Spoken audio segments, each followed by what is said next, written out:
Welcome back. कैसे हैं आप लोग? पिछले एपिसोड के आखिर में देखा था, राजा हमारी एमसी से कहती है, चलो मैं देखना चाहूँगा जब तुम बड़ी हो जाओगी, जब तुम्हारा एज हो जाएगा, तब यहाँ क्या क्या चेंजेस आएंगे, क्या यहाँ पे कुछ भी थोड़ा सा भी बदलेगा।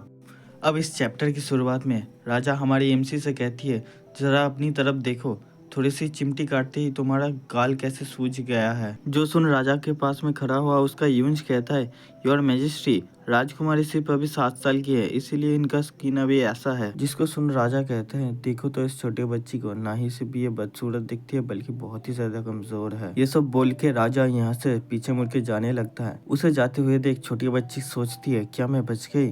क्या इन्होंने मुझे छोड़ दिया? जाते हुए राजा पीछे मुड़ के हमारी एमसी को देखते हुए कहते हैं, याद रखना, जिस दिन मुझे लगा तुम हमारे फैमिली नेम के काबिल नहीं हो, उस दिन मैं तुम्हें जिंदा भेड़िए के सामने डाल दूंगा। अब हमें बताया जाता है कि इस एम्परर ने बहुत सारे जंगली भेड़ियों को अपना पालतू बना के रखा है। जो कोई भी उसके बातों को नहीं मानता वो उसे जिंदा उनके सामने फेंक देता है और बैठ के इन सब का मजा लेता है।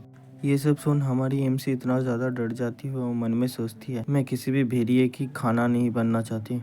अब सीन शिफ्ट होकर हमें फिर से हमारी एमसी के पास ले जाया जाता है, जो कहीं पे जाते हुए कह रही थी कि अगर मुझे पता होता वो राजा मुझे यहाँ पे रहने के लिए भेज देगा तो मैं उसे कहती मुझे वहीं पे जान से मार दो। हमारी एमसी इतना सब सोच ही रही थी कि उसे पास से कुछ आवाज सुनाई देता है। फिर वो वहाँ जाके देखती है और देख के चौंक जाती है और कहती है, ये तो एक सफेद बिल्ली है। अब बिल्ली की चोट लगी थी तो हमारी एमसी उसकी मरहम पट्टी करती है और करने के बाद कहती है, मैं तुम्हें अपने साथ रखना तो चाहती थी लेकिन मैं ही बहुत मुश्किल से सरवाइव कर रही हूँ। ये सुन टाइगर वहाँ के एक छोटे से छेद से निकल के जाने लगता है। उसके पीछे जाते हुए हमारी एमसी देखती है एक बहुत ही ब्यूटीफुल गार्डन, जहाँ बहुत सारा टेस्टी टेस्टी खाना रखा था, जिसे देख हमारी एमसी को भूख लग जाती है और वो मन में सोचती है, क्या मैं यहाँ से थोड़ा सा खा लूं। अभी ये इतना सोच ही रही थी कि इसे कुछ रियलाइज होता है और ये मन में बोलती है, व्हाट, ये तो एम्परर है। अब इसके इतना सोचते ही आज का चैप्टर यहीं पे खत्म हो जाता है।